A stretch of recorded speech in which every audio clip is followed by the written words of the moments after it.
Muy buenas tardes a todos, queridos amigos. Saludamos a todos aquellos que aman nuestra civilización, nuestra cultura, nuestra historia, todo lo que nos apasiona como elementos de nuestra identidad. Así que si a vos te gusta ser lo que sos, ser hispanoamericano, ser español, ser argentino, colombiano, ecuatoriano, te invitamos a que pongas me gusta a nuestro canal, que eso nos ayuda muchísimo con los algoritmos, y a suscribirte a nuestro canal y a compartirlo con todos tus amigos.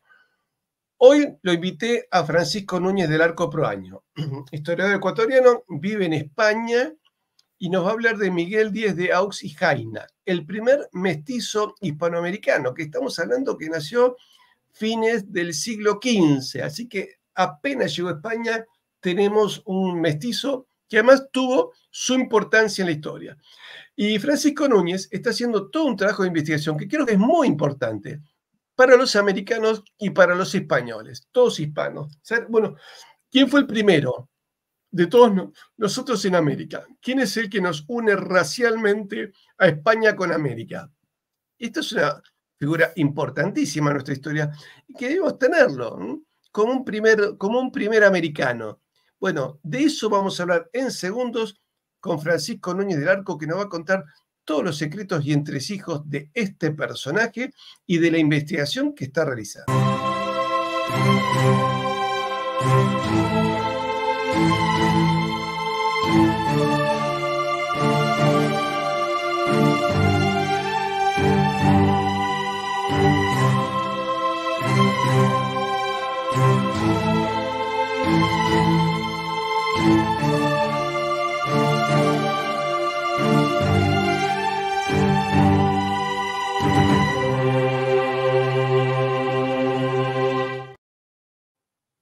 Les recordamos que sigue en venta el libro Cartas Hispanistas al Rey de España y que lo pueden conseguir por Amazon.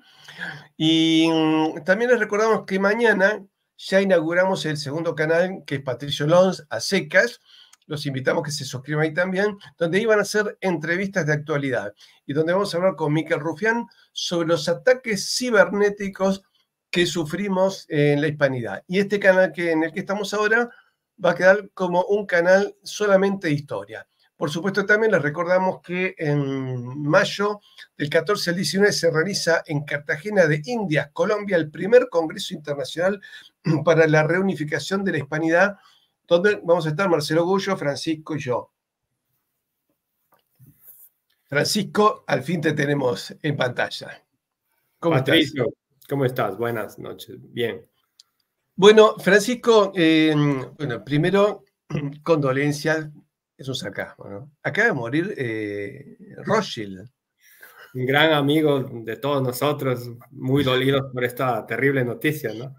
Jacobo de Rothschild, el año pasado murió Evelyn de Rothschild. También había muerto uno que era más joven, porque en esta gente de alto poder, algunos mueren tranquilos en la cama y otros tienen muertes, viste, sorpresivas, ¿no? Cuando hay alguno que dice, bueno, pero a ver, no habría que hacer tantas cosas, habría que hacer alguna cosita menos, de golpe, pum, bate, tira muerte sospechosa. Puede ser un programa especial sobre Rothschild, porque te aclaro que cuando Fernando VII volvió de Francia, España estaba fundida. Y el que le ofrece pagarle el presupuesto del gasto del Estado español fue Rothschild. A cambio del manejo de la soga y del mercurio para hacer la moneda en Nueva España, en lo que es México. Se quería quedar en el fondo, con el conocimiento y la materia prima para hacer la moneda, con lo cual te das cuenta que después se iba a quedar con todo, ¿no? Sí, sí, sí. Entonces, pero vos sabés que Fernando VII le dijo que no. Claro. Entonces le pidió ayuda a Alejandro Aguado, el banquero más rico de Europa, que era español, que había estado con José Bonaparte y se había instalado en Francia, pero igualmente, a la hora de las necesidades le pide dinero. El albacea de Alejandro Aguado era José de San Martín. Finalmente, Alejandro Aguado tiene una muerte sospechosa. Él quería crear toda una industria, una suerte de Manchester en el norte de España, y hace un viaje en el cual iba a ir San Martín. San Martín al final dice que no, porque no me permite entrar con todos mis títulos de libertador, que yo qué. Va solo Alejandro Aguado y tiene un accidente en la nieve y se muere. En enero de 1833 muere Fernando VII y ya la hija, Isabel II, tiene ministros que arreglan con los Rothschild y a cambio de los préstamos se van pagando con las desamortizaciones, es decir, con los bienes que le van robando a la iglesia para pagar el dinero que le va dando Rothschild. Para eso hubieran llegado al caso de hacer lo mismo sin endeudarse, pero bueno, esas cosas no las entiendo. O sea, ahora, a propósito de esto, decir que toda nuestra historia tiene que ser revisada profunda y documentadamente, porque no voy a entrar en polémicas que les encantan a muchos, especialmente en algunos ambientes del hispanismo hoy por hoy, pero Fernando VII tiene su propia leyenda negra, ¿no? Es la leyenda negra dentro de la leyenda negra, y hay muchas cosas que con la documentación al menos vale la pena cuestionarlas. Por ejemplo, por lo menos revisar, ¿no? Esto de los Rothschild es un hecho, o sea, él siempre supuso que entraran a España. Isabel II después ya fue otra historia, pero es una de las causas que evitaron la debacle total de la España peninsular. Y otro que descubrí hace no mucho, igual revisando las actas de las últimas cortes tradicionales de España, previas a las de Cádiz, que esta famosa abolición de la ley sálica, que se le achaca desde algún sector especialmente a Fernando VII, en realidad no la propulsó ni la promulgó él, sino fueron las últimas cortes durante el reinado de Carlos IV. Pero bueno, o sea, por eso digo que hay, y eso acá tú lees de cualquier texto o en América y se le atribuye exclusivamente a Fernando VII y no es así, o sea, había cosas que estaban pasando antes y pasaron después. Es complejo como todo. Sí, yo creo que nuestra historia, Francisco, hay que revisarla con mucha calma. Yo no entiendo por qué, por ejemplo, los grupos hispanistas se pelean mucho, o, demasiado. Viste, yo recibo algunos insultos de historiadores de izquierda, pero también insultos de algunos de la derecha nacionalista argentina, un conocido historiador, me ha hecho unos insultos terribles, crápula, un montón de cosas me ha dicho. Y de hecho yo hice un pequeño video preguntando, ¿San Martín era español o argentino? Una simple pregunta que es como un ejercicio intelectual, que sale a raíz de Mamantula, que la acaban de canonizar. Mamantula nació en 1730 en Santiago del Estero. Eso era virreinato del Perú. Cuando muere en 1799, virreinato del Río de la Plata. Yo te pregunto, Francisco, si fuéramos más inteligentes los hispanos, ¿no podíamos haber aprovechado la causa de la canonización de Mamantula para que fuese una causa impulsada no solo por el episcopado argentino, también el uruguayo, el paraguayo y el boliviano, que formaban parte del virreinato del Río de la Plata, del chileno, del peruano y del ecuatoriano, porque ya nació bajo el virreinato del Perú, de Guinea Ecuatorial, que formó parte del virreinato del Río de la Plata, y de la misma España. 9 países unidos, 9 episcopados unidos pidiendo esta canonización. Tendría más fuerza, sería un elemento de unión en un plano espiritual, en un plano cultural, en un plano histórico, acercarnos y decir, bueno, muchachos, nosotros fuimos una sola cosa, ¿por qué no empezamos a planificar cosas en común, negocios en común? Sí. Todos tenemos un sistema ferroviario viejísimo en la Argentina. Hemos comprado unos trenes espantosos viejos a Portugal que luego no se pudieron utilizar, otros trenes a China, porque le vendemos soja y nos venden trenes viejos. No podemos haber hecho el AVE. ¿Vos te das cuenta del AVE de Quito a Buenos Aires en 10 horas? Una maravilla. Pero es que bueno, probar con todas estas peleas al cohete, ¿no? Francisco, vamos a nuestro personaje. ¿Cuál es la importancia de este Miguel Díez de Aux y Jaina? Que Aux es francés, o sea, tal vez se pronunciaría Miguel Díez de O y Aina. Pero Aina es un nombre, es un apellido ¿de qué origen? ¿Y cuál es la importancia de este personaje? Es taíno, de hecho es la etnia o la subetnia de la cacique madre de este primer mestizo hispanoamericano que es conquistador de México con Hernán Cortés y que fue bautizada como Catalina y su apellido fue su nombre de pila o de la tribu que era Aina, que hasta el día de hoy existe un municipio con este nombre en la República Dominicana, me parece que es en el sur de la actual República Dominicana, en la isla Española, ¿no? Que fue donde los primeros asentamientos españoles fueron efectivos. O los primeros indios que toman contacto con España, los taínos. Sí, sí. Pero la importancia es múltiple. Primero hay que entrar en el contexto, hay que contextualizar todo, incluyendo los propios viajes de Colón, porque nuestro personaje echa al piso muchísimos de los mitos de la leyenda negra y de la mitografía oficial, ¿no? Comenzando que en los primeros viajes de Colón solo estaban la es de la sociedad, lo peor, los presidiarios, etcétera, etcétera. Es verdad que en el primer viaje van muchos aventureros y hay sin duda inclusive hasta expresidiarios, pero es el primer viaje porque es una aventura completa, era como que quién quería irse al fin del mundo, ¿no? Pero a partir del segundo viaje de Colón, que es donde llega el padre de nuestro personaje, Miguel Díaz de Aux el Viejo, él es de Huesca, de Aragón, de noble, de la alta nobleza aragonesa, con orígenes también navarros y franceses, y vinculado directamente al círculo de poder de la corona de Aragón en los 2 siglos previos al descubrimiento. Esto desmonta muchas cosas. Por ejemplo, que los aragoneses y los catalanes siendo parte de Aragón, porque los catalanes son aragoneses, una parte fundamental de Aragón y de España, por supuesto, están presentes en los viajes de Colón.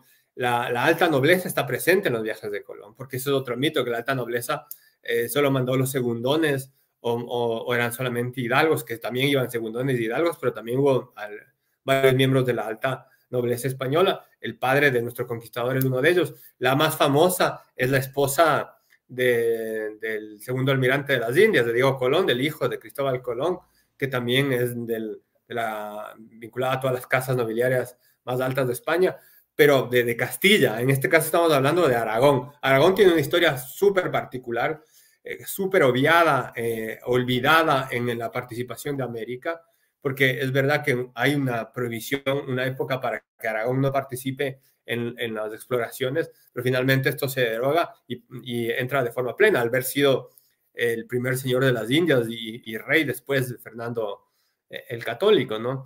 El contexto previo de estos 2 siglos, Aragón, en la tardía Edad Media, es del modelo más que Castilla, diría yo, inclusive, es el modelo de poblamiento, de repoblamiento de la península, el que se va a aplicar en los territorios americanos, porque Castilla también tiene conjuntamente con Aragón al final, la reconquista del Reino de Granada, pero Castilla había estado en paz desde el 1200 y pico, desde la conquista de Sevilla, y Portugal también en el siglo XIII terminó su propia reconquista.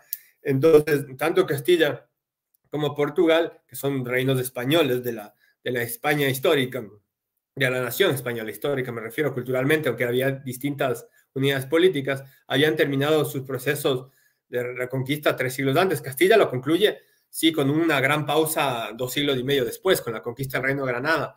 Pero Aragón está con Valencia y sobre todo con la expansión por el Mediterráneo hacia las 2 Sicilias y hacia territorios del norte de África y del cercano oriente, e inclusive de Atenas, de Grecia, en contacto permanente con otros pueblos dedicados al comercio, a la diplomacia, a las relaciones internacionales, como se diría hoy. Por eso Fernando el Católico era un maestro de la diplomacia y de la política internacional, que como sabemos todos, al punto de que Maquiavelo es uno de los príncipes en los que se inspira para su obra.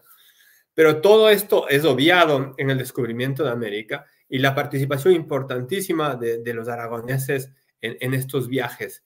El padre de Miguel, que también se llama Miguel, es un explorador y conquistador de los primeros que llegan a América, con la peculiaridad que está emparentada con todas las altas casas nobiliarias del Reino de Aragón e inclusive del Mediterráneo. El reino o el judicato de Arboria en Cerdeña, a través de los Alagón, no Aragón, los Alagón con L, son parientes inmediatos. Él es nieto de un justicia mayor de Aragón, o sea, de uno de los principales cargos políticos de Aragón durante la Edad Media, y a su vez su familia estaba presente en la administración de todos los territorios nuevos que la corona de Aragón fue adquiriendo durante su época de expansión al final de la Edad Media. ¿Qué significa todo esto para la relevancia de nuestro personaje, que es su hijo, ¿no?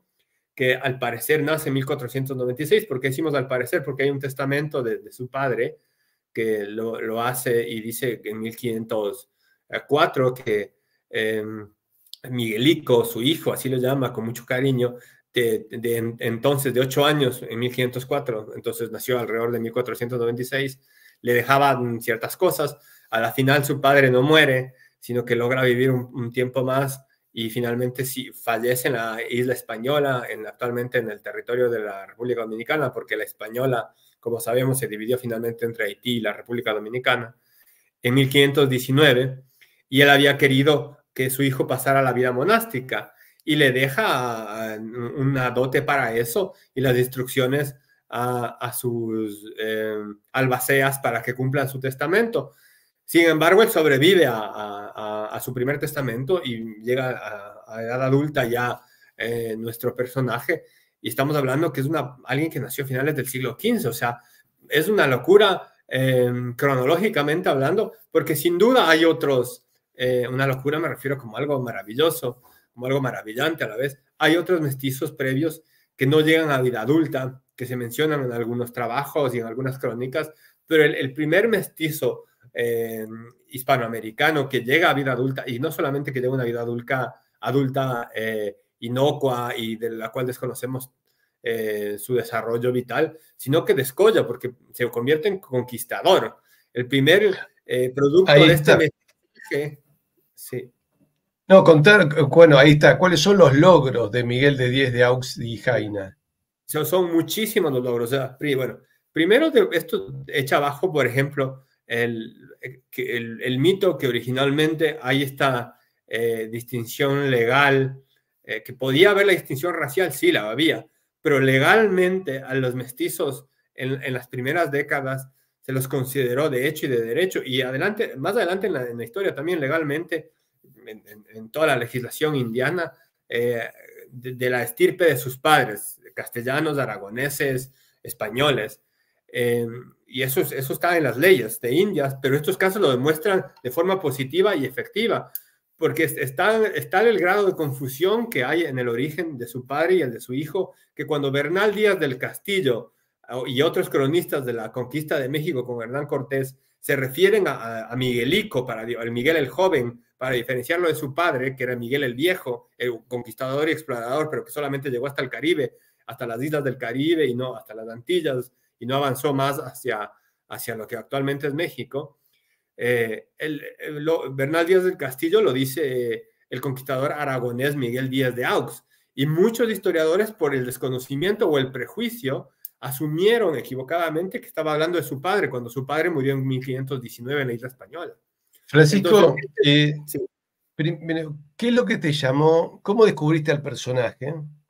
¿Y qué es lo que te llamó a investigar? A ver, este personaje yo lo descubrí en el año 2017, porque a raíz de escribir mi libro Quito fue España, me crucé con muchísimos hispanoamericanos y españoles de América y de Europa y de Asia y de África y de todos los territorios donde existió en España. Y son una lista interminable de nombres, pero este apellido se fue repitiendo y después en Quito también apareció. Y lo que más me llamó la atención es que un apellido noble y de esta importancia estuviera en el segundo viaje de Colón. Yo no había podido profundizar en los personajes porque había leído o investigado sobre ambos, pero también tenía la confusión, y yo hasta cuando pude analizar fuentes aquí en España, que me encuentro desde el agosto pasado, porque he tenido amenazas de muerte en Ecuador y hemos venido con mi mujer a buscar asilo, protección internacional, estamos realizando el trámite. Nuestra hija, por cierto, menciona el contexto mío inclusive para que se entienda un poco lo que me ha llevado a esto hoy en día, para que vean cómo es las sincronicidades de la historia. Nuestra hija nació ahora el 11 de enero y en el medio es un proceso complejo, arduo y al que hay que ponerle mucha paciencia, ¿no? Yo he tenido efectivamente desde que llegué en agosto, por esta razón, tiempo, porque estamos viviendo en un pequeño pueblo de Andalucía y hasta que mi situación legal se arregle por completo, que va a demorar algunos años, recién voy a tener permiso de trabajo en julio para trabajar legalmente en España. Y eso, bueno, implica muchas cosas, entre esas que me he podido permitir acceder a fuentes bibliográficas que en Ecuador no tenía sobre esta familia, porque una gran ventaja de España es que tú vas a la librería de tu pueblo y buscas un libro que lo encuentras en internet y no está en Google Books, o no puedes comprarlo por Amazon porque es un libro viejo, un libro antiguo o descontinuado o agotado, o que simplemente en internet no está y en Hispanoamérica no se consigue. Y aquí en el 95% de los casos las librerías te consiguen el libro, ¿no? Entonces he podido conseguir libros que en Ecuador, no, ni en Argentina, que estuve en julio la última vez contigo, estuvimos en tu casa, ni en otras partes, ni en Estados Unidos tampoco había podido conseguir, porque es bibliografía tan específica de España que no hay en otras partes si no es aquí. Y me dedicaba... Estás muteado, Patricio. Cuando entras en una librería de viejos, Argentina tiene buenas, lo que se llama librerías de viejos, o sea, libros muy antiguos que están discontinuados. Y cada tanto encuentro, alguno, el otro día me compré uno sobre, lo escribió Mondragón, sobre el estado de salud de los reyes católicos y del hermano de Isabel, etcétera, y te encontrás con joyas, pero en España esto es mucho más. Yo pasé por más de una. Además, ahí en Sevilla, la que hay frente a la plaza, es fantástica. Me compré un libro que no imaginaba tenerlo nunca, ¿no? Es una locura porque a mí yo tengo que controlarme porque si no me puedo quedar sin presupuesto para mi mes, ¿no? Pero el punto es eso, que he tenido acceso a bibliografía que antes no había podido. Además, valga mencionar este tipo de cosas. Aquí hay un sistema informático de las librerías que si no tienen el libro, es una librería de nuevo, no de viejos. Consultan, no sé de qué manera, con librerías y editoriales, y a mí me han sacado libros que se nota que estaban en una bodega olvidados hace décadas, con humedad y con todo, y te los traen. No sé cómo funciona, pero me parece que es una maravilla el sistema, porque como te digo, he conseguido libros que nadie más, creo que ni siquiera los busca. El punto es que... Este personaje, ¿cómo fue que te apareció en tu vida? Me apareció porque por dos quiteños. Hay dos quiteños que son del mismo linaje, son sobrinos colaterales, son criollos, es decir, no son mestizos, sino que son hijos descendientes de españoles sin mezcla en América. El uno fue Lope Díez de Aux y Armendáriz, y el otro fue Luis Díez de Aux y Armendáriz, los dos nacidos en Quito. Encontré los documentos de aquí en España, efectivamente, que nacieron en Quito y fueron bautizados de su catedral y vivieron de niños, como yo había podido investigar en fuentes bibliográficas, pero ahora lo pude documentar en el archivo de Indias. Encontré los documentos de estos criollos quiteños, que fueron el uno virrey de Nueva España y el otro fue virrey de Cataluña y copríncipe de Andorra, además de obispo de Jaca. Ahí vamos, para. Vos me estás diciendo que en el siglo XVI, unos nativos de América fueron virreyes en España, en la España peninsular, y copríncipes de Andorra. Sí, uno de ellos. El otro fue virrey de Nueva España, en cambio. Ahora, estamos diciendo que eran mestizos, o sea, tienen sangre india, y uno de ellos fue copríncipe de Andorra. No. Ellos eran criollos, ellos eran sobrinos colaterales del primer mestizo. Ya te voy a explicar el parentesco. Por eso, ¿tenían sangre india? No, porque no son sobrinos por el lado mestizo, sino por el lado aragonés. Ya. Pero ellos efectivamente ya nacen en América y son una familia que está asentada en Nueva Granada y en Quito, y que después una rama se queda en Quito y estos otros dos que descollan, pero que yo no entendía mucho la historia de este linaje, porque esa es otra media verdad del descubrimiento y la conquista de América, que se resaltan mucho las personalidades y las individualidades, pero la realidad es que en el proceso del descubrimiento y la expansión de España en América, de la reproducción de su propia naturaleza, para decir de un término más adecuado, las familias y los linajes y las estirpes juegan un rol muy importante. Entonces estamos acostumbrados a escuchar más solamente de Cortés o de Pizarro o de Alvarado o de Benalcázar o de Garay o de Irala o en fin, de los que sean, pero no entendemos la red, como se dice hoy en día en la historia o en las ciencias sociales, la red de apoyo que tenían estas personas para poder desarrollar su actividad, ¿no? Los Pizarro son un gran ejemplo de eso.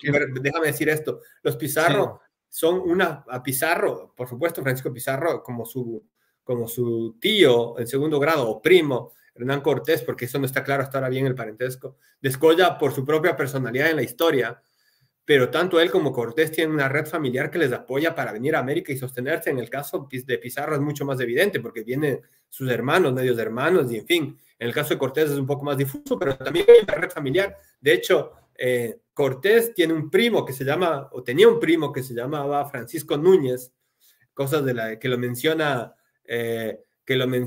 Bernal Díaz del Castillo en la crónica del descubrimiento de Nueva España, y su primo Francisco Núñez de Hernán Cortés era su representante legal, como diríamos hoy en día, en la corte, y era el que manejaba sus negocios aquí en la España peninsular. Y él es un personaje ¿Te pasó tuyo? No tenemos nada que ver, es una mera coincidencia de apellidos, pero lo que te digo es que Hernán Cortés también confiaba en su propia familia para que se cargue de sus negocios en ambos lados del Atlántico. Lo mismo los Pizarro, lo mismo muchísimos otros conquistadores y exploradores. Y los Díez de Aux son la primera familia que hace esto. Y descollan de una manera fenomenal porque su red familiar y su red social son lo suficientemente efectivas para que red social, diríamos la red social, no, pero su red social me refiero a su entramado social en España y en América es lo suficientemente importante, estable y continuada en el tiempo para que puedan dar personajes sin duda fuera de lo común para la historia de la América española o de Hispanoamérica, de la España americana. Y en eso el primero de ellos es Miguel Díaz de Aux, que nuevamente es un mestizo biológico, pero está en el nivel de indistinción, de indiferencia a esa calidad biológica durante la conquista, que los cronistas cuando le tratan a él lo mencionan como aragonés, como efectivamente lo era aragonés de estirpe, aunque no de nacimiento, ya nacido en América. Lo mismo que otros conquistadores que tú vas a ver, el hijo de Diego de Almagro, que parece que es de origen marrano, pero su hijo es como una india del Panamá, y lo mismo cuando las crónicas hablan del hijo de Diego Almagro, nadie te menciona que es mestizo biológico. Después yo me enteré investigando, y también es ejecutado, se rebela en contra de la corona, y también se lo trata como un castellano más. Y al igual que los hijos de Alvarado, que muchos otros conquistadores mestizos, el primero, el modelo de esto es Miguel Díaz de Aux. ¿Por qué es tan importante? Porque la conquista hasta el día de hoy, fuera de la gente que nos hemos interesado en nuestra historia, sigue siendo entendida como un conflicto entre españoles peninsulares e indios. Y los mestizos como un subproducto ahí de la nada, cuando sabemos que la conquista fue un proceso muy complejo, donde los españoles, sin la ayuda de los propios pueblos nativos indígenas de América, no habrían podido hacer la conquista. Los grandes conquistadores de América son los indígenas, y que en este encuentro y en esta fusión primera que hay mestizos que pasan a ser conquistadores, exploradores y grandes personajes políticos. Miguel Díaz de Aux es triunfante con Cortés, se vuelve encomendero en la Nueva España y tiene un poder político y económico descollante para América en su momento. Estamos hablando del primer mestizo biológico documentado que llega a vida adulta, no es un dato menor. O sea, haciendo un parangón con un siglo de distancia para entender lo que pasa en las provincias del Río de la Plata. Las provincias del Río de la Plata es hecha en su práctica totalidad la conquista por conquistadores mestizos del actual Paraguay. Entonces, ese antecedente, primero, un siglo antes, está presente en la isla española. Estamos hablando que el hijo mestizo Martín Cortés, de Hernán Cortés, con doña Marina, la mal llamada Malinche, o el Inca Garcilaso de la Vega, son una y dos generaciones posteriores a Miguelico. Buenos Aires ya es hija del mestizaje. Es decir, ya llega el mestizaje, por supuesto. Y por supuesto que, digamos, los que llegaron del Paraguay se sentían absolutamente súbditos de la monarquía católica universal. Claro. Más que el concepto de España, que como Estado-nación no existía, no era la fidelidad a una figura común que nos identificaba con determinados valores religiosos y espirituales y de vida católica, ¿no? Claro, eso es lo que explica bien, ¿sabes quién? Voy a poner que lo quiero entrevistar cuanto antes, el profesor Tomás Perevejo, en el libro Elegía Criolla. Lo que vos dijiste, claro. La conquista la hicieron los españoles con la ayuda de los indios, y ahí se hace el criollo, y la independencia la hacen criollos contra criollos, con la diferencia que los criollos realistas estaban apoyados por los indios y los criollos revolucionarios apoyados por Inglaterra, ¿no? Ya, los Vasconcelos decía con razón, ¿no? La conquista la hacen los indios y la independencia la hacen los españoles.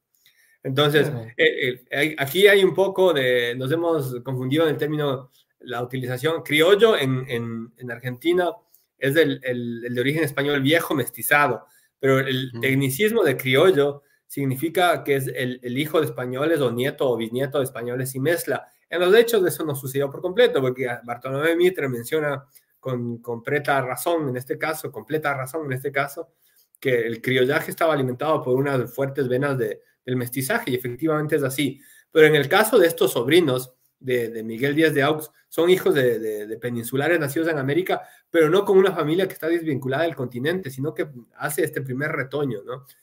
Quiero acabar de contar la historia de cómo llega este personaje. Entonces yo tenía estos quiteños, que el uno fue virrey de Nueva España y el otro fue virrey de Cataluña y príncipe de Andorra, y le llevo la pista, y tratando de investigar hace mucho tiempo. En Ecuador hay muy poca información. Ahora en el archivo de Indias que estuve hace unos meses, pude acceder rápidamente y encontrar alguna documentación, confirmar datos que los tenía. Pero en el medio fui encontrándome en otras crónicas con personajes de su mismo apellido. Y yo digo, ¿serán parientes, serán familia, o si meramente es una coincidencia de apellidos? Así sea un apellido noble, a veces simplemente puede ser una coincidencia, o puede haber un parentesco remotísimo que no les vuelva parientes inmediatos.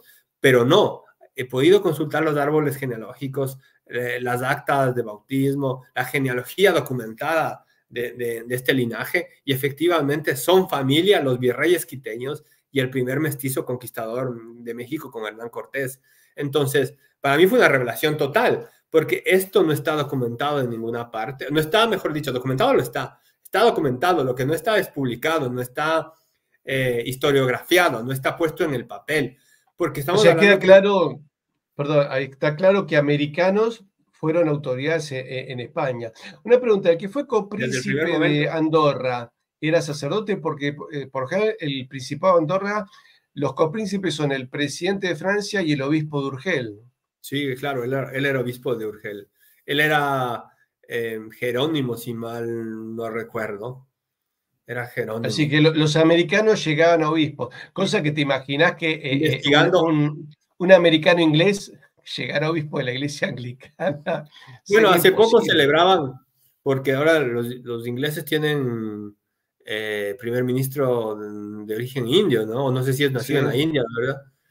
Pero bueno, o sea, gente en el poder político y económico en América estuvieron desde el primer momento, regentes americanos, o sea, gobernantes de toda la monarquía de España, de toda la monarquía católica universal, hubo hace siglos, ¿no? Hubo regentes en las Cortes de Cádiz, pero también estos son los datos que no se analizan. Hay muchísima gente de origen americano que está presente en la península desde el primer momento, y que por esta asunción de su pertenencia implícita a la españolidad o a la castellanidad, o a ser aragonés o a ser portugués inclusive, no se les distingue, y hay personajes que han pasado desapercibidos que son de origen americano, que están en España desde hace siglos.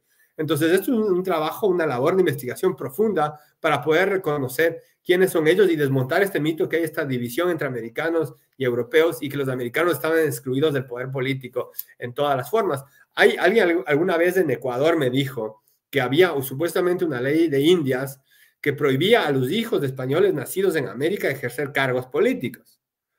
Entonces yo obviamente le dije, pero que me muestre la ley, ¿dónde está eso? Porque esa ley no existe en ningún lado. Y los hechos son abrumadores. O sea, después en mi libro lo he demostrado para el caso de lo que eres de Ecuador, porque obviamente por ser mi país es el que he podido investigar más, pero en el resto del continente es igual.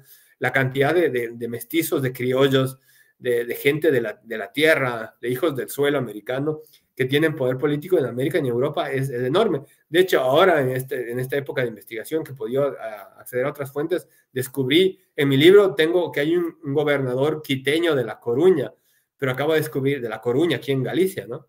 Pero acabo de descubrir que en realidad hubo dos, y eso fue un descubrimiento. Perdón, dos quiteños gobernando La Coruña. La Coruña, sí, sí, exactamente. Y así habrá muchos más. En el Río de la Plata también, un gobernador de las provincias del Río de la Plata también era de Quito, pero yo he investigado Quito porque soy de Quito, pero si investigo Buenos Aires o investigo Lima, te paso un dato, el virrey Vértiz era nacido en Península de Yucatán.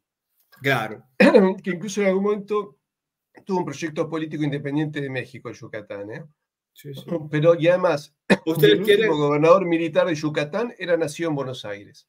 Ustedes tienen esta familia interesantísima que son los García. Ustedes, cuando digo ustedes, me refiero a los argentinos, a los que están en el territorio del Río de la Plata, a esta familia interesantísima que son los García de León y Pizarro, que son una estirpe también al servicio de la monarquía de España, y el viejo, el que funda esta familia en América, porque hay ramas de esta familia en Ecuador y en Argentina actualmente, es nacido en Orán, en el norte de África, ¿no? Y por eso en Argentina ustedes tienen esta población que es Orán, no recuerdo el nombre largo, el nombre completo, pero es fundada por él. Y sus hijos ya nacen en América y participan también en el proceso de la separación de la España peninsular de un bando y del otro. Pero bueno, lo que quiero decir con esto es que hay muchas familias, muchos linajes que han estado presentes en todos los continentes, en todas las Españas, y han descollado a lo largo de la historia. Y como en esa época no se hacía esta diferenciación de que si era español de aquí o que si era americano o que si era de África o que si era de las Filipinas, no se les consideraba para tal o cual cosa, han pasado completamente desapercibidos. Y esa es una gran tarea que yo me he propuesto con Quito, de descubrir quiénes fueron los hijos de mi patria chica, que es Quito, que es lo que más o menos es el Ecuador de hoy en día, que descollaron en ese sentido, y me he cruzado con muchos. Y de forma accidental me crucé con Miguel, y cuando lo hice yo dije, no puede ser que esto no se conozca. Y no se conoce porque hay poca documentación y hay pocos trabajos de investigación mínimos. La mayoría de especialistas sobre los mestizos, por ejemplo, los primeros mestizos, o sobre la historia de la conquista, apenas lo mencionan o lo sacan como un dato anecdótico, y el que ha profundizado un poco más menciona un par de documentos y no mucho más, pero su vida en realidad es poco entendida y completamente desconocida. Por eso estoy haciendo esta campaña para recaudar los fondos, porque necesita una biografía. Su vida todavía no es conocida ni siquiera por mí, que lo estoy investigando, o quien lo ha estudiado, porque no entendemos a profundidad qué es lo que pasó. El solo hecho de que ya haya llegado a ser conquistador con Hernán Cortés debería haber prendido las alarmas a los investigadores hace mucho, para que profundicen en sus orígenes aquí en España y en su vida en México. Y no hay un solo artículo, no hay una sola publicación biográfica completa sobre él que nos pueda decir, él, bueno, además de que nació en La Española, que es hijo de este importante linaje aragonés, de que fue conquistador con Hernán Cortés y después fue encomendero y después participó en la conquista de otros territorios de la Nueva España.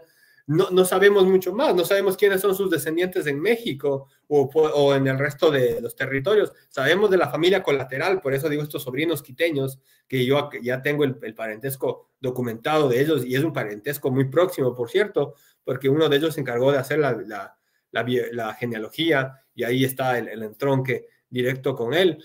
Pero de él mismo y de su propia descendencia, que la hubo sin duda, no conocemos nada. Hace poco una historiadora de origen ecuatoriano y una historiadora española, Vicenta Márquez de la Plata, que también yo la acabo de conocer en octubre del año pasado, conocí como autora, no la conozco en persona, publicó un libro que se llama Hispanidad y Mestizaje, y que dedica justamente a los grandes personajes del mestizaje de esta unión que descollaron en la historia de América, sobre todo al inicio de nuestra historia común entre Europa y América en el siglo XVI y parte del XVII. Y no menciona a Miguel. Me llamó la atención porque es una gran historiadora y sin duda es una especialista, y habla por supuesto, de Martín Cortés, de Inca Garcilaso, entre otros, que no tengo ahora el nombre exacto de todos ellos, pero hay un libro al respecto. Y no está el primero de ellos, que es un personaje, para mí es fundamental. No vamos a entender la historia completa de Hispanoamérica si no entendemos cómo es el proceso de mestizaje a nivel de las élites desde el primer momento, cómo es el desarrollo vital de estos personajes y cuál es su descendencia actual.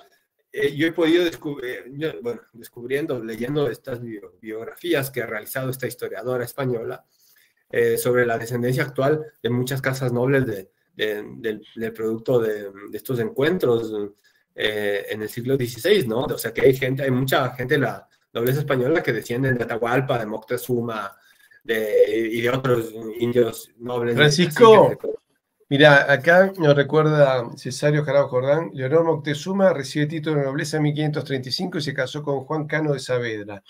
Ahora, el apellido Cano y Moctezuma sobrevivió por lo menos hasta 1821, porque el alcalde de Ciudad de México era Cano y Moctezuma y se opone a todo tipo de revoluciones. Y vos sabés que hay un descendiente de Moctezuma, no solo en España, sino acá en Buenos Aires, que tiene una empresa de arquitectura, de decoración, de obras de arte.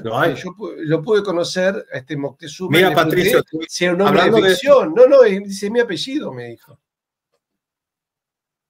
Claro. Mira, hablando de esto, Patricio, y para todos los porteños, todos los queridos amigos de Buenos Aires, de esa ciudad que tanto quiero y en la que viví algunos años, para los que vean y tengan la oportunidad, visiten el Museo de Arte Hispanoamericano Fernández Blanco de la ciudad de Buenos Aires. Sí. Vayan y pregunten específicamente por el pergamino de los Borja, Loyola e Inca, porque todos conocen este retrato precioso, magnífico, de la unión de estos linajes Borja y Loyola con la nobleza inca que se encuentra en el Cusco. Hay algunas copias, pero el principal de ellos está en la iglesia de la Compañía del Cusco. Pero en Buenos Aires ustedes tienen el retrato del hijo de esa unión. Está en el Museo Fernández Blanco. Es un retrato votivo, son donantes de la Inmaculada Concepción y están en posición orante, pero son los retratos del hijo de este noble español y de esta princesa inca que está en este Museo de Buenos Aires y es completamente desconocido. Y eso no sé también cómo no ha sido difundido hasta ahora.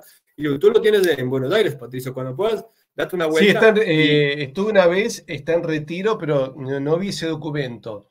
Vi algunas colecciones de... Parece que lo arreglaron ahora la colección hace poco y fue una donación de algún anticuario y de alguna manera esto estaba en Argentina porque yo investigué un poco y eran vinculadas a algunas familias de Buenos Aires, ¿no? Entonces hay mucho por investigar. Hay cada personaje que desmonta con su biografía la leyenda negra de cabo a rabo y que por esa razón es importante ir desde lo individual a lo general, analizando y entendiendo las biografías de estos personajes de forma individual. Vamos a desmontar de forma general los tópicos de la leyenda negra.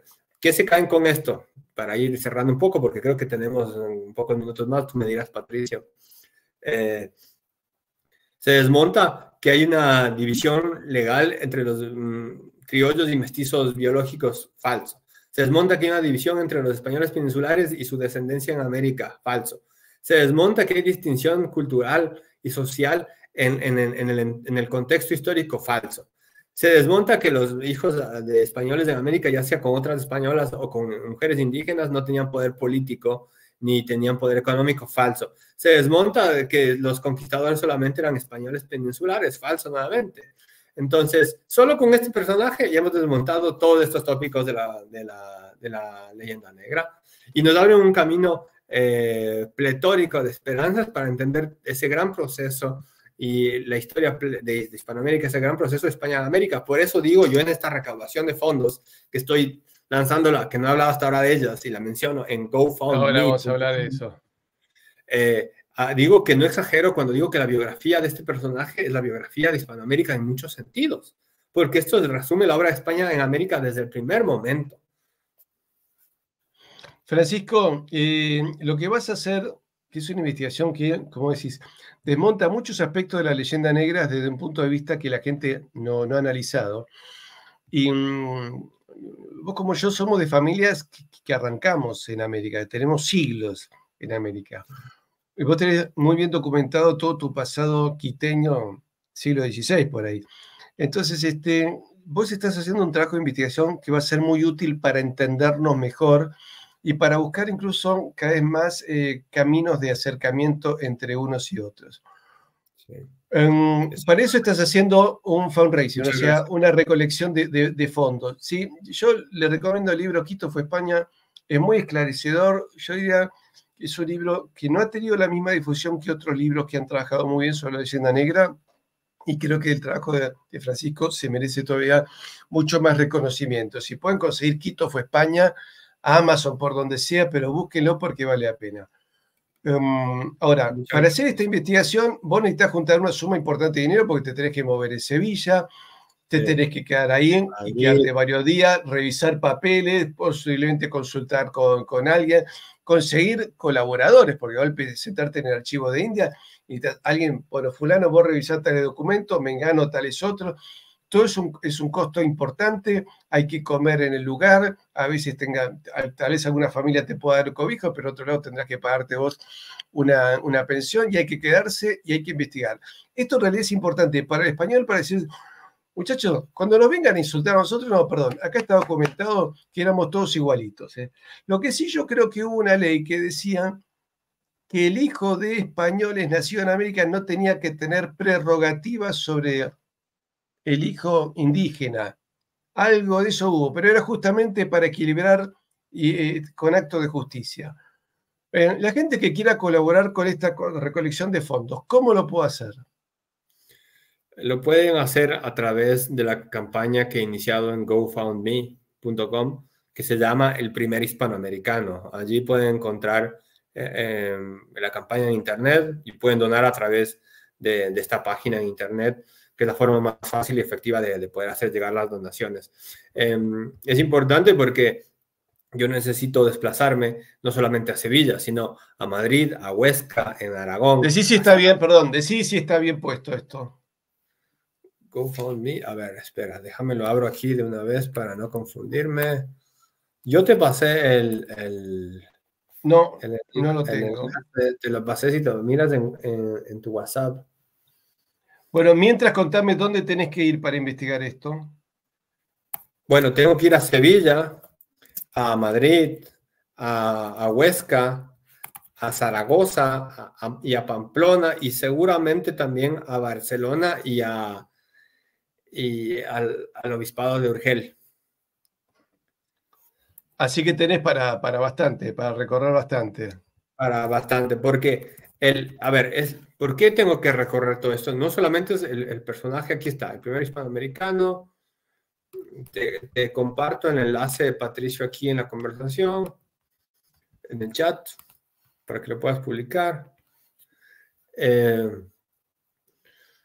Aquí hay mucha tela que cortar. A mí me parece increíble que un linaje tan importante como muchos otros en la historia de América y sobre todo en su historia temprana, en el desarrollo de las primeras exploraciones, del descubrimiento y de la conquista inicial, sea por completo desconocida. La misma historia de Colón no está clara hasta el día de hoy en muchos aspectos y pienso que entendiendo mejor a estos linajes, a estas familias, vamos a poder clarificar todo lo que significó el trabajo profundo de España en estos primeros años, que es muy confuso, ¿no? Es muy confuso porque las fuentes son escasas o son muy poco estudiadas y principalmente se basan en crónicas y extemporáneas, anacrónicas, que no son de ese momento, sino son escritas con posterioridad para defender o para injuriar a los personajes de ese momento, y que sin duda alguna nos va a llevar muchas sorpresas, muchas sorpresas. A mí me llama la atención nuevamente que estamos hablando que el padre es nieto de un justicia mayor, el padre del primer mestizo hispanoamericano, es nieto de un justicia mayor de Aragón, o sea, uno de los cargos políticos más importantes de Aragón, con la capitanía, con el virreinato, diríamos hoy en día, se me va el cargo. El virreinato, como sabemos, la institución del virrey es aragonesa, no es castellana, y en América se toma esta institución para sus territorios. El primer virreinato es del colombino, el de Cristóbal Colón, el primer virrey es Cristóbal Colón. Después se toma este ejemplo para el resto del continente, pero el hecho de que las instituciones aragonesas también estén presentes desde el primer momento nos habla de que el influjo político, social y económico de Aragón en el descubrimiento de América ha sido obviado por completo, y yo estoy seguro que vamos a descubrir muchas sorpresas al respecto. Nuevamente, digo, me sorprende que el padre sea un miembro de la alta nobleza, nieto de la justicia mayor de Aragón, y que esté emparentado hasta con monarcas del Mediterráneo. O sea, no es un tipo, un hidalgo segundón que también son nobles los hidalgos y son muy importantes y todo, o es un bastardo, lo que sea. No, no, es un tipo importantísimo que está en el segundo viaje de Colón. Y nadie le ha prestado atención. O sea, yo no entiendo estas cosas, sinceramente me llama la atención, porque para mencionar no sé, que hubo 2 presidiarios, 3, 4, los que haya habido en el primer viaje de Colón, hay 50.000 libros. Pero para decir que tuvimos representantes de la más alta nobleza española desde el segundo viaje de Colón, viendo qué pasaba en América, nadie lo habla, ¿no? De hecho, hay historiadores que te dicen que estaban excluidos también la alta nobleza de esto por alguna razón, que es falso, ¿no? Y lo demuestra también la esposa de Diego Colón y otros personajes que no han sido estudiados. Y por eso estoy seguro que en esta investigación voy a encontrar muchas sorpresas, porque nuestra historia aún está por ser escrita y sobre todo está aún por ser investigada desde el mismo inicio. Escúchame, estoy viendo acá en este sistema de GoFundMe, que lo pongo también lo voy a poner acá en el chat. Y te agradezco. Ya hay 39 donantes. Sí. Ya se juntaron 2.033 euros de los 14.000 y hace poco comenzó. Hay, por ejemplo, hay gente que ha donado sumas bastante importantes. Algunos lo han hecho en forma anónima, ¿no? Lo cual también llama mucho la atención. Hay donantes de 100, de 500, de 50, de 20, de 10. Entonces, realmente creo que es muy, muy importante el valorar esto, porque de golpe decir, bueno, perfecto, una taza de café que me voy a tomar hoy en un barcito, no, me lo tomaré en casa y estos 10 euros se los dono a Francisco. Es como la gente que nos está donando por Bizum, que hay cifras irregulares, 8 euros, 5 euros, perfecto. Todo eso nos va sumando y eso le va a permitir a Francisco hacer un trabajo de investigación del cual luego todos los españoles van a estar orgullosos. Así que acá le puse... Ir cerrando el tema de la campaña, para mí ha sido, digamos, alentador y me ha entusiasmado un poco porque comencé la campaña hace 10 días, ya sobrepasado los 2.000 euros.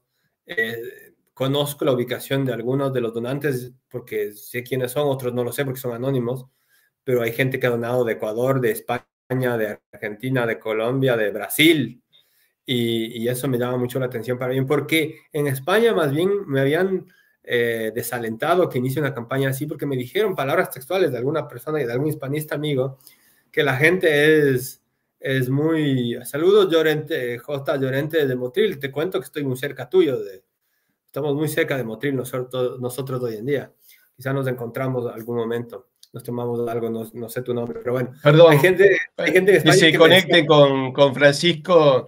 Si alguien quiere hablar con Francisco, me manda un correo a nuestros correos que ya los conocen del canal, sí. info@comunidadhispanista.com, y nosotros, bueno, le acercamos, le reenviamos el correo a Francisco con todo gusto, ¿no? Lo que te quería decir es que muchas gracias, Patricio. Muchas gracias, yo encantado de contactarme con todos. Mucha gente aquí en España me desaconsejó y hasta me desalentó que inicie una campaña así, porque me dijeron, no, olvídate, me dijo, aquí son todos, son tacaños, son amarretes, nadie quiere aportar, amarretes como en Argentina, nosotros llevamos una palabra un poco más fuerte en Ecuador, porque a los tacaños les decimos coños, y que acá coño en España es otra cosa. Entonces, pero creo que tiene un significado similar, por algo a los tacaños les decimos coños en Ecuador, y dijo, no, con suerte vas a recaudar unos 300 euros, algo por el estilo, ¿no? Y la campaña ya superó los 2.000 euros. Y apenas... ¿El dinero que ya recibiste te ha permitido ya empezar a encarar la investigación? Sí, yo voy a empezar a viajar a partir de finales de marzo a Sevilla. Voy a iniciar la investigación ya en Sevilla y después en Madrid, que son los lugares donde tengo más fácil el acceso y la estadía y que conozco además, porque estaba en Sevilla, estaba en Madrid, conozco los archivos, conozco las ciudades y es donde puedo ya empezar a hacer. Pero tengo que ir a Aragón, o sea, Aragón es el nuevo mundo de la investigación histórica para todo hispanista, tiene que ser Aragón. Aragón tiene mucho que ver con América y recién nos estamos dando cuenta. Nuevamente, Patricio, tú hablas de los virreinatos, del virreinato del Perú, del Río de la Plata, de Nueva Granada. de México. La institución del virrey es una institución aragonesa. ¿Por qué los reyes católicos deciden utilizar instituciones aragonesas y no castellanas en América? Se supone que eran los reinos de las Indias son parte de la corona de Castilla, no de la corona de Aragón. Y el que hayan utilizado esta institución, que hayan fundado esta institución en América, no significa que hayan sido parte de la corona de Aragón, porque no lo fueron. Después fueron en todas partes de la monarquía de España. Pero significa que el influjo político de Aragón era tan importante y su experiencia era tan vasta en sus territorios mediterráneos y su experiencia con pueblos extranjeros que le dieron prioridad y primacía a esta experiencia política y social para el gobierno de América. Y esto no está estudiado, al menos lo que yo he leído y he podido investigar en tantos años de lecturas, creo que en ningún lado. O sea, me parece que la genialidad nuestra era que aprovechamos todo el conocimiento que había. Viste que la muralla de Ávila y tenés piedra romana, piedra esto, y fueron aprovechando. A los caciques americanos, cacique es un término gallego. Acá los jefes de los indios llamarían toqui o distintos nombres. Y bueno, se tomó una palabra común para todos. Pero después, cuando el chocolate llegó de América a España, y chocolate para todo el mundo, y se aprovechó la palabra el náhuatl, porque las civilizaciones crecen por los imperios, decaen con los imperialismos, pero decrecen con los imperios. Crecen con los imperios y decrecen, caen con los imperialismos. Y en nuestro imperio fue eso. Escúchame, acá te dice Juan Manuel Sáenz Aroca que el archivo de Ucles también es un buen archivo. Habría que seguramente ver qué hay ahí. Pero yo creo que en la medida que vos empieces a trabajar, Francisco, te vas a encontrar con sorpresas. Es decir, cada vez que yo me encuentro, me dice, sí, fulano hizo un trabajo de investigación, empezás a revisar, empezás a comparar con conceptos, incluso hay trabajos nuevos de investigación que de alguna manera corrigen los trabajos ya consagrados por la historiografía. Claro. Hemos tenido grandes historiadores hace 100 años atrás y de golpe ves a alguien que encuentra un nuevo enfoque, un nuevo concepto que ayuda a aclarar. Y te digo más, hay algunos trabajos nuevos que me parecen hasta mejor escritos o que completan y que en algunos aspectos hasta superan antiguos trabajos. No, sin duda alguna. Esto es permanente. Sin duda. Entonces, y eso te das cuenta con los, perdón que interrumpa, pero eso te das cuenta con los autores españoles y los propios autores hispanistas de su época, que también están cargados de los prejuicios de su momento histórico y de sus países, y aunque tratan de defender la obra de España, en muchas cosas adolecen y fallan. Hay grandes hispanistas de hace un siglo que han combatido la leyenda negra, pero que sin embargo hablaban de colonias. Aunque toda la documentación contraría a que se utilice ese término para los territorios españoles de América, había hispanistas y hay hispanistas que utilizan la palabra colonia para los territorios españoles de América hasta el día de hoy. Algo inentendible para mí, porque si tú eres investigador y vas a las fuentes primarias, eso no fue así. Pero el punto es que hay trabajos nuevos, como tú lo has dicho, recientes, que finalmente están poniendo en el lugar de la historia donde les corresponde a... Yo creo que lo que pasa es que me parece que lo usaron en su momento colonia, porque el colono es el hombre que se instala en un lugar. O sea, el tema colonia tiene como dos acepciones. Uno es el colono. Bueno, voy a un lugar que haya gente, o de golpe no hay nada, me instalo y empiezo a crear civilización. Y otra cosa es el concepto de la colonia expoliadora típicamente británica. O sea, claro. Vas a África y los países que fueron colonias inglesas, viste, como siempre digo, tenés el templo anglicano, la casa del gobernador, la comisaría, el club de cricket y el fuerte del ejército inglés. Y nada más. Con suerte tal vez quedó algún pequeño hospitalito si les venía bien. Y después los nativos a trabajar la tierra. Y en cambio ahí en Quito es una de las maravillas de patrimonio de la humanidad. ¿Cuántas cosas dejó España en Quito cuando España se va? En infraestructura. Primero la Casa de Gobierno. Quito es una locura, ¿no? Es un ejemplo máximo de la obra de España, porque tuvimos la suerte de empobrecernos tantos después de la mal llamada independencia, que pudimos preservar el patrimonio histórico, no porque quisiéramos, sino porque no teníamos dinero para echar abajo lo que había y construir los horrores que muchas otras capitales de Hispanoamérica lo hicieron. Trágicamente Lima o la misma México, o Bogotá, o O que Buenos no estaba Aires. español, o Buenos Aires, ¿no? Bueno, pero Buenos Aires era más pequeña, en todo caso, tampoco estoy minimizando la tragedia de que tiraron todo al piso, pero hasta, no sé, puedo entender. Pero en el caso de Lima o de Bogotá, tiraron al suelo cosas para reemplazarla con nada, ¿no? Porque Buenos Aires al menos tuvo un siglo XIX y un siglo XX glorioso como ciudad, pero en cambio en los otros lados no, o sea, era un criminal. En Lima, historiadores del arte, cuando yo estaba alguna vez ahí, que es una ciudad a la que quiero mucho también, al igual que el Perú, donde tengo grandes eh, amigos y mucha familia, porque mi familia está presente en el Perú, viene de Panamá, después baja lo que era de Ecuador, va al Perú y estamos presentes en México, en fin, en muchas partes. Me contaba que en las iglesias de Lima, a mediados del siglo XX, los mismos sacerdotes iban con camiones y ataban cadenas a los retablos de las iglesias y les sacaban con los camiones y les tiraban a la basura, o si tenían suerte, había algún interesado en el arte que les compraba a monedas los retablos para reemplazarle con imaginería de mediados del siglo XX, que es un horror, ¿no? O sea, ese tipo de Sí. cosas en Quito, gracias al cielo, pasó menos y casi no pasó, porque éramos muy pobres y cuando empezó a haber dinero, a mediados del siglo XX, por el boom bananero, después en los 70 por el boom petrolero,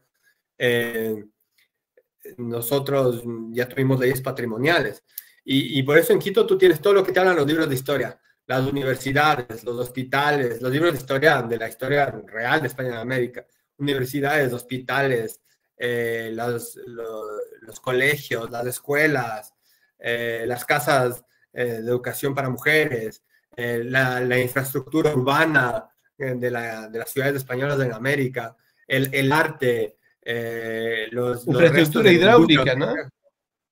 la Infraestructura infraestructura, todo hidráulica. eso lo tienes en Quito. La infraestructura arquitectónica de sostener una ciudad en medio de quebradas, con arcos monumentales sobre estas para sostener la ciudad. O sea, es un monumento en su totalidad, la ciudad, ¿no? Entonces, cuando vas a Quito, puedes darte un paseo por la obra de España de América completamente. Cesario Jarabo, tú lo mencionaste hace un momento, y debes seguir viendo el video hoy en día, y él nos visitó en Quito hace mucho tiempo, en el 2013, no hace mucho tiempo, bueno, relativamente, hace más de una década, y nos brindó alguna conferencia en el Instituto Ecuatoriano de Cultura Hispánica en su momento, cuando yo lo presidía.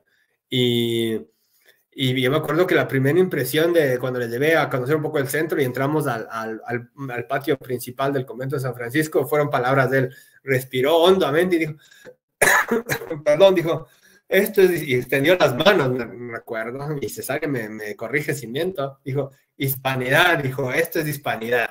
Entonces, si quieres ver la hispanidad en América, anda a Quito. En Quito lo vas a ver.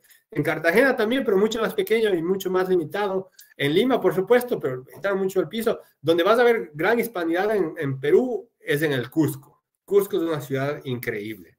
Es una ciudad increíble que también preservaron muchísimo del legado español, por supuesto, y del Inca también, pero del español también. Cusco es una ciudad española, o sea, lo que queda del Cusco. Bueno, hoy en día, Rafael además Aita, viste lo que cuenta, cómo en esa zona de Cusco se celebra Santiago Apóstol y son verdaderas peregrinaciones españolas hechas por indios. Es decir, realmente se ha salvado muchísimo, ¿no? Un buen amigo, que nos hemos hecho amigos ahora aquí, español peninsular, me decía, el Cusco es uno de los rincones más simpáticos de Extremadura, me decía. y ¿sabes cuál es otra ciudad que hay que conocer? Salta. Sí, Salta en Argentina. Que ha mantenido su... Pero Salta más que Córdoba, porque Salta ha mantenido... Bueno, sí. Córdoba la universidad, que de la época del virreinato. Sí, el virreinato del Perú. La Universidad de Córdoba es cuando éramos virreinato del Perú, que los argentinos parece que tenemos olvidado que fuimos, nuestros antepasados fueron virreinato del Perú. Esta Mamantula, que ahora la han canonizado, y ella cuando nació en 1730, Santiago del Estero era virreinato del Perú. Cuando muere, en 1799, era virreinato del Río de la Plata. Como te dije antes, qué fantástico hubiera sido si se hubieran juntado los 9 episcopados correspondientes a esos 2 virreinatos para hacer la causa de canonización, ¿no? Ecuador, Perú, Chile, Bolivia, Paraguay, Uruguay, Argentina, Guinea Ecuatorial y España.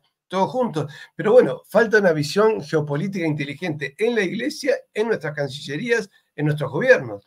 En vez de ver de qué manera, si yo lo que no entiendo, cómo Bergoglio, siendo argentino, habrá hecho, a ver, consultar a alguien. Che, esto, pero ¿cuándo nació? Y no era Argentina, Mantula. No, claro, Ahora, no, Argentina, la Argentina es continuación de eso. Sí, podemos decir que es una santa argentina, es una santa española, es una santa peruana también. Es una santa de todos. Sí, los hermanos de Guinea Ecuatorial se la pasan reclamando. Dicen, pero ¿por qué nunca se acuerdan de nosotros que fuimos parte del virreinato del Río de la Plata? Yo no sé si te habrá pasado con Guinea, pero yo ya me pasó con 4 guineanos que se emocionaron al saludarme a mí y dice, estoy saludando a un compatriota, me decían. Por el virreinato del Río de la Plata y por España. Y acá los argentinos, los uruguayos no tienen ni idea de que Guinea Ecuatorial fue parte de esto. En cambio, en Guinea Ecuatorial sí lo saben. Es decir, bueno, en Guinea Ecuatorial todavía cantan el himno de España, ¿viste? Han guardado un montón de cosas, ¿no? Creo que nosotros tenemos que ir al rescate de todo eso, si no, no vamos a poder conseguir un futuro. Tenemos que rescatar lo que fuimos para construir algo poderoso hacia adelante. Si nosotros juntáramos el antiguo virreinato del Perú que llegaba hasta Panamá, somos 200 millones de personas, con los 2 pasos oceánicos, los 2 océanos y la Antártida, 2 continentes. Y de esa manera realmente teníamos una capacidad económica, política, científica, bélica incluso, que nos permitirían aguantar mucho mejor, hacer una alianza fuerte con Brasil, pero Brasil necesita un aliado fuerte, ¿no? 20 aliados chiquititos. Necesita uno fuerte. 2 países de 200 millones de habitantes ayudándonos, pero es otro mercado, es otra capacidad científica y militar. Y bueno, nos falta visión. Francisco, la gente que quiera colaborar, entra en ese sitio web, www.gofundme.com/el-primer-hispanoamericano, y ahí hace el donativo. ¿Algo más que nos quieras decir? No, te agradezco. Es igual el enlace de la campaña lo copias de la descripción del vídeo para cuando ya quede colgado la gente lo pueda encontrar. Y decir eso, o sea, que es redundar en lo mismo, ¿no? Que a veces es un poco, eso sí, desalentador, ¿no? La gran ignorancia que tenemos sobre nuestro pasado es total, o sea, mal de muchos consuelo de tontos, como dice el dicho, pero lo que pasa en Argentina, pasa en España, pasa en Ecuador, pasa en todas partes, o sea, no tenemos la más remota idea de nuestro pasado, ¿no? Y por tanto de nuestro presente, o sea, en ningún sentido, o sea, a veces uno piensa que parece que está pasando algo, pero es tan mínimo porque cuando te das baños de realidad en las sociedades de nuestros países y en la política, y te das cuenta que estamos en el mismo atolladero, ¿no? Por no utilizar una palabra más fuerte, ¿no? Pero ahora, Francisco, una pregunta. El problema que nosotros tenemos para conocer nuestra identidad. Fíjate que nuestros enemigos también tienen ese problema. Los ingleses conocen su pasado católico y que cuando España, cuando los reyes católicos reconquistan Granada, las iglesias de Inglaterra hicieron tañir sus campanas celebrando porque el catolicismo había triunfado sobre el infiel. No lo saben. Los austríacos, ¿saben que fue una dinastía austríaca la que, de la mano del brazo y el coraje español, fue la que unificó el mundo? Porque fue la dinastía Habsburgo la que llega a contactar con la dinastía Ming. ¿Lo saben? Los austríacos no lo saben. Sí, los alemanes los alemanes saben que fueron parte del imperio más grande del mundo con Carlos V junto a nosotros. No lo saben. Los holandeses lo saben tampoco. Francia conoce la gloria anterior a la Revolución Francesa y los crímenes de la Vendée. Cuando en la Vendée se mató a los campesinos en nombre de la libertad, igualdad y fraternidad, se asesinaban campesinos pobres porque no querían sumarse a la locura de la revolución. Tenemos un problema en todo Occidente para conocer nuestra historia. Los norteamericanos no conocen su pasado español.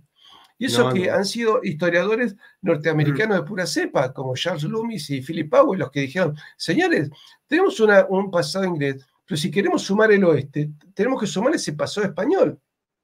No lo saben. Alfonso Borrego, tantas veces, que es amigo nuestro, que es apache, él es indio apache, dijo, mi problema fue con el blanco anglosajón norteamericano, no con y también con la República de México, pero no con el español. Con el blanco español no tuvimos problemas. Lo tuvimos con los gobiernos republicanos mexicanos y con el gobierno protestante norteamericano. Pero antes no habíamos tenido ese problema. Bueno, yo creo que todos tenemos que empezar de alguna manera a recuperar nuestras identidades, porque para que llegue la hora de los pueblos que se enfrenten a los globalistas, necesitamos recuperar nuestras civilizaciones. Los pueblos que recuperan sus tradiciones se pueden entender. Un francés que conozca bien su tradición francesa, la verdadera, la anterior a 1789, se puede entender con nosotros. No me hablen del rey Francisco de Francia, que fue traidor. Ese hombre traicionaba a su propia Francia, ¿no es cierto? Me hablo de San Luis de Francia, que se podía entender perfectamente con su primo San Fernando, rey de Castilla y León. Tenemos que ir a esa tradición, porque la única manera de recuperar nuestras patrias, a mí dicen, no, sé más moderado en esas cosas. No, me dicen, no hables de Dios, aunque creamos. Muchachos, todo, ya hemos probado con el mal, con el error, con el ateísmo, con el materialismo. O volvemos a una época que fue gloriosa. Lo que pasa es que la desconocemos. La gente cree que la Edad Media, la gente, todo el mundo sufría y lloraba todo el día. En realidad, se sabe feliz que el hombre contemporáneo necesita psicoanalistas en cada barrio. Perdona que te interrumpa, pero ahí hasta eso es lo maravilloso de este personaje. Nuestro personaje nace en la tarde de la Edad Media en América, porque esa división de que la Edad Media se acaba en 1492 es una cuestión historiográfica, pero los procesos de la historia no son de la noche a la mañana. Este es un hijo de la Edad Media que nace en América, es una locura. En las crónicas también de la conquista de México, te hablan que los conquistadores para resolver muchas disputas hacían justas a lo medieval, ¿no? O sea, las continuidades medievales de la conquista y el poblamiento de América son brutales. El día lo estudió Sánchez Albornoz como pionero, pero muchos otros han profundizado en eso más recientemente. Y a mí me parece que es maravilloso que tengamos, aunque sea un pedacito de historia medieval. Por eso hasta en la historia en América, me refiero, porque la historia medieval española también es nuestra, también es la de los hispanoamericanos, pero la que haya en América, aunque sea un pedacito de historia medieval, es maravilloso. Te das cuenta, yo no he estado nunca en la República Dominicana, pero en Santo Domingo he leído libros y he visto fotos y hay estudios sobre eso. Tienes esta preciosa catedral y otros edificios de típico estilo tardo medieval, ¿no? Entonces, hay este ocaso de la Edad Media española se termina en América. Eso es una locura. Y eso tenemos que entenderlo nosotros para entender nuestra plenitud del ser. En la cristiandad, como tú has dicho, esto es una búsqueda finalmente de la trascendencia, de lo que nos supera como hombres y de buscar entender esto en el objetivo mayor de la vida de todos, que es llegar a Dios, ¿no? Y llegar a la verdad histórica es una forma de aproximarse a Él. Así es. Bueno, viste la cantidad de comunistas que estudiando la historia de Hispanoamérica terminaron convertidos a catolicismo. Porque si una cosa va llevando a la otra, a la otra, a la otra, y comprendemos. Fenómeno, viste que en España también hay gente de izquierda que se vuelven hispanistas, pero no dan el paso a la fe. Yo sé por qué no se da en España, sí se da en América, sí se da en Italia. En España parece que remar un poquitito más. Será que son más luchadores y peleadores, pero la verdad los invito a que no renieguen de eso y que lo asuman, porque ahí van a encontrar una respuesta. Francisco, te mando un fuerte abrazo. Igual, solo quiero decir una cosa antes de despedirnos, porque ahí comentó alguien de la República Dominicana un comentario que leí que no le puede responder, pero eso es parte de la investigación. La persona, la madre, que es una cacique del actual municipio de Aina, la madre de Miguel Díez de Aux, es bautizada como Catalina. Sí, yo lo dije eso al principio del video, me parece que no estuvo desde el principio de la intervención, como Catalina, y el apellido que se le asiente, como en muchos otros casos, es el de la localidad o a la tribu o a la etnia a la que pertenecía. O más adelante el nombre del jefe del padre. Por ejemplo, los hijos de Atahualpa se les dice el apellido es del nombre del padre, Francisco Atahualpa, Alonso Atahualpa, etc. Entonces, el apellido, digamos, histórico tiene este origen, ¿no? No porque la madre se haya apellidado de esta manera, porque los caribes no tenían apellidos, ¿no? Que entonces quería explicar esto un poco para esa duda que me quedó, porque soy un poco quisquilloso con esas cosas. Nada más. Muchas gracias. Francisco, muchísimas gracias. Ismael me pregunta, ¿los comunistas no eran ateos? Sí, por eso, los comunistas eran ateos. Lo estoy diciendo cuando se convierten y dejan de ser comunistas. Obviamente, creo que se entendía lo que yo había explicado. Sí, sí.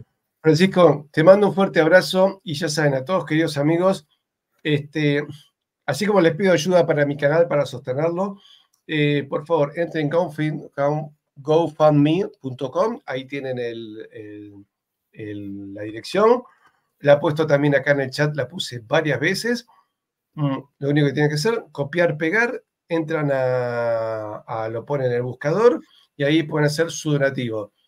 De 5 para arriba, de 5 a 500, lo que sea necesario, pero Francisco tiene que hacer esta investigación porque es importante no solo para él, es importante para nosotros y es importante para el mismo español. Y cuando alguien le venga a refregar algo, saque el libro de Francisco y dice, perdón, acá los documentos no dicen que la leyenda negra sea cierta, por el contrario, es una gran mentira y este libro va a ser un ariete contra la gran mentira.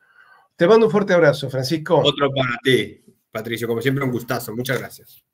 Muchas gracias. Y a todos ustedes, queridos amigos, ya saben, si les gustó nuestro programa, compártanlo con sus amigos, pónganle me gusta, que no les cuesta nada. Hay varias personas en el vivo. Toquen me gusta, nos ayuda muchísimo. Y suscríbanse, toquen la campanita para recibir